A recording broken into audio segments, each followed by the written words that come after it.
తెలంగాణలోని గ్రామాల్లో స్థానిక సంస్థల ఎన్నికల సందడి మొదలైంది. సర్పంచ్, ఎంపీటీసీ, జెడ్పీటీసీ పదవులకు పోటీ చేసే ఆశావాహులు ఓటర్లను ఆకర్షించేందుకు ఇప్పటికే ప్రచారాలు మొదలుపెట్టారు. కొన్ని గ్రామాల్లో అయితే ప్రత్యేక మేనిఫెస్టోలు, సర్పంచ్ పదవుల వేలంపాట్లు కూడా నిర్వహిస్తున్నారు.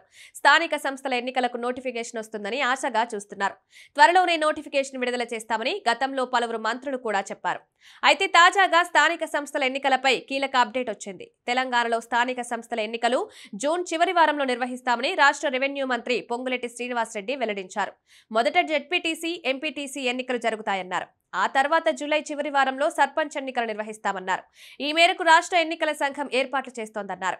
తెలంగాణలో స్థానిక సంస్థల ఎన్నికల్లో బీసీలకు 42% రిజర్వేషన్లు కల్పించేందుకు తెలంగాణ ప్రభుత్వం బిల్లును ఆమోదించింది. ఈ బిల్లు ఆమోదం పొందితే తెలంగాణలో మొత్తం రిజర్వేషన్లు 67%కి చేరుతాయి.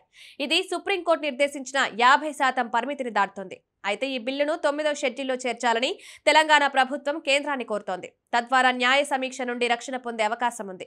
ప్రస్తుతం ఈ బిల్లు గవర్నర్ ఆమోదం కోసం ఎదురుచూస్తోంది.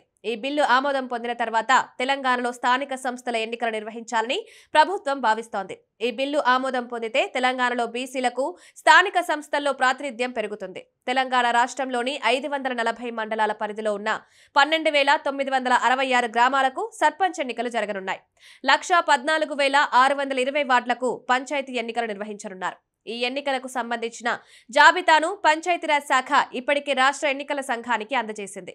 గత ఎన్నికల్లో 535 మండలాల్లోని ఎన్నికలు జరిగాయి. ఈసారి అదనంగా 5 మండలాలు, 234 గ్రామాలు, 1,468 వార్డుల్లో ఎన్నికలు నిర్వహించనున్నారు.